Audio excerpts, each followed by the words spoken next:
Chicken curry ఇలా జేసుకోండి నేను జూపిస్తాను. Video last వరకైతే మీకైతే చూస్తే అర్థమైపోద్ది. ఇలా జేసుకొని ఇలా అందరితో అయితే కూర్చొని తినండి. టేస్ట్ ఎందుకు రాదో నేనే జూస్తాను. Hello guys welcome back to my video.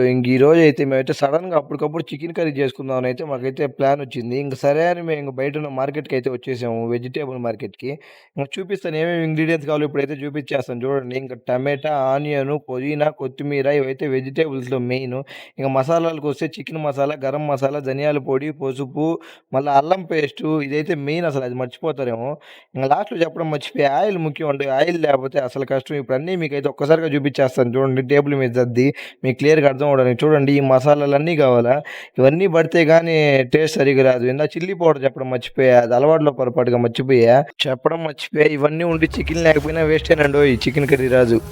ఇంకలా ఫస్ట్ అయితే ఆనియన్స్, టమాటాలు ఇలా చిన్నగా అయితే కట్ చేసేసుకొని ఇంక చికెన్ అయితే ఒక పక్కన తీసుకొని నీట్‌గా కడిగేసి పెట్టుకోండి.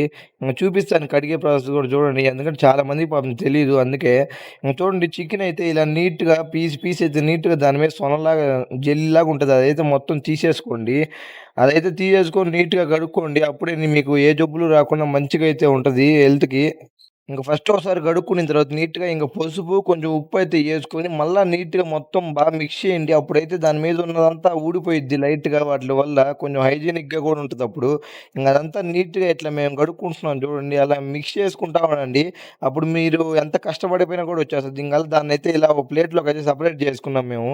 మీ ఇంట్లో బౌల్లుంటే అవైతే తీసి సెపరేట్ చేసుకోండి. మన దగ్గర అన్ని యుటెన్సిల్స్ లేవు గాబట్టి, ఇంక మేమైతే ప్లేట్‌లో ఉన్న వాటిలోనే వాడుకుంటున్నాం అంతే ఇంకా. ఉన్న దాంట్లో వాడుకోవడం మనకలవాటయిపోయింది బ్యాచిలర్స్‌కి అంతే.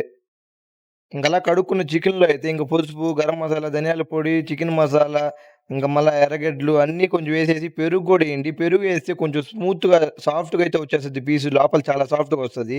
ఇంక దాని మీద మళ్ళా ఎర్రగడ్డల ప్లేటే పెట్టుకున్నాం. ఏం చేస్తాం మన దగ్గర ఇంక కన్వీనియంట్‌గా లేవు. ఇంక కొద్దిసేపు మ్యారినేట్ అయినాక అదైతే పక్కకి తీసేసి పెట్టి చికెన్ ఇంక దాంట్లో అయితే ఆయిల్ పోసి వేడి చేస్తున్నాం చూడండి. మా వోళ్ళకి చెప్పా నేను, "వద్దురా నీళ్లున్నాయి కొంచెం ఆయిల్ పోయొద్దు. ఇప్పుడే కొంచెం చల్లారినియండి" అంటే వాళ్ళు పోసేశారు. అది చూడండి బుడగలొస్తా ఉన్నాయి. అట్లాంటప్పుడు ఏం జేస్తారంటే, మనం సూచనగా ఆలోచించి చేయాలి ఏ పనైనా. ఇంగలా కలిపెడితే కొంచెం బుడగలైతే తగ్గిపోతాయి. వెంటనే మళ్ళా బాండీలు మాడిపోకుండా ఆనియన్ ఎసేసాము.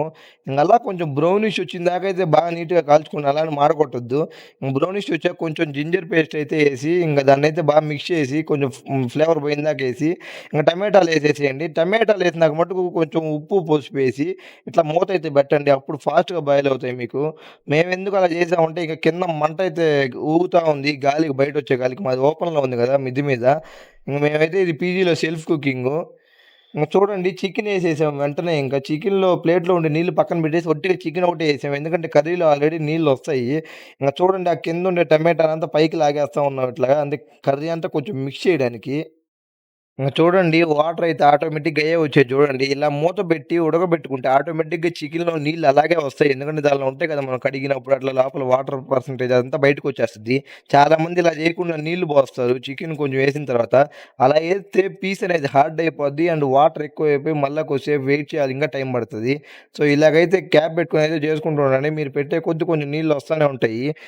చూడండి మాకు కూడా కొంచెం నీళ్ళు ఎక్కువొచ్చేసినాయి దానిలో నుంచి మేమేం పోయలేదసల.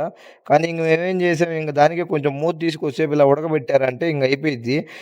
తగ్గిపోయిన తర్వాత చూడండి గ్రేవీ జలజలలాడిపోతుంది. లోపల చూడండి వేడికి పొగలు గాని అసలు సరిగ్గుంది. నూనె పైకొచ్చేసి గ్రేవీ అదిరిపోతుంది మామ. దీనిలోకైతే మేము మా పీజీలో పెట్టిన రైసు, చపాతీలయితే తెచ్చుకోవడానికి ఎళ్ళిపోతున్నాము. కిందకెళ్ళి రైసు, చపాతీలన్నీ విడివిడిగా తెచ్చుకున్నాం చూడండి. అందరం కూర్చునేదానికి అన్నీ రెడీ చేస్తా ఉన్నాం. సెంటర్‌లో కూర్చొని తిని చాలా రోజులైందసల.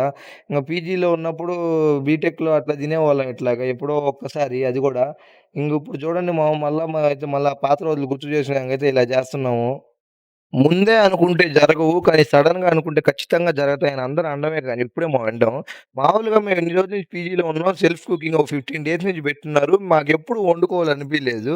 కానీ ఈరోజు మా రూమ్ బ్రో అయితే అన్నాడు, "ఒక్కసారి వండుకుందాం" ఇంక మాకు ఊపొచ్చేసి అప్పటికప్పుడు పోయి మేమైతే తెచ్చుకున్నాము. ఒక రీజన్ ఏందంటే పీజీలో సప్పకూడ తినలేక. ఇంకో రీజన్ ఏందంటే అప్పటికప్పుడు ఇంకెవరైనా కోఆర్డినేట్ అవుదామంటే వెంటనే మనకి ఊపొచ్చేస్తది కదా! ఊపు అందుకొని మనమైనా అన్నీ చేసేస్తాము. అట్లా మొదలైంది ఈ ప్రయాణం. చికెన్ ప్రయాణం. ఈ చికెన్ ప్రయాణం చికెన్‌తో మొదలైంది. యాడికి పోయి ఆగుద్దో ఇంకా ఎండింగ్ అయితే తెలీదు. చికెన్ అయితే సర్రిగ్గొచ్చింది మామ. ఇంకా చాలా రోజుల తర్వాత కుక్ చేసాం కదా! అందుకే కొన్ని మిస్టేక్స్ అయితే ఉన్నాయి. ఆ మిస్టేక్స్ అయితే నెక్స్ట్ అయితే రెక్టిఫై చేసుకుంటాం. వీళ్ళు గూడా మంచిగా హ్యాపీగా అయితే తింటున్నారు. పీజీలో తిని ఇప్పుడైతే నీట్‌గా ఉండడానికి సరిగ్గా ఉంది మావ. మాకైతే హ్యాపీగుంది. కింద నుంచి కొన్ని రసం గూడా తెచ్చుకున్నాము. యేసుకొని దానిలో ముక్క తింటుంటే మామూలుగా లేదు మావ. అసలు అందరూ హ్యాపీగా ఉన్నారు ఈరోజైతే. ఇట్లా మీరు గూడా వండుకుంటే మీరైతే కామెంట్ చేయండి. అలానే మన ఛానెల్ సబ్స్క్రైబ్ చేసుకొని మన ఇన్‌స్టాగ్రామ్ పేజ్‌ని అయితే ఫాలో చేసుకోవడం మర్చిపోవద్దు మావ. మళ్ళీ నెక్స్ట్ వీడియోలో కలుసుకుందాం. బాయ్ మావ.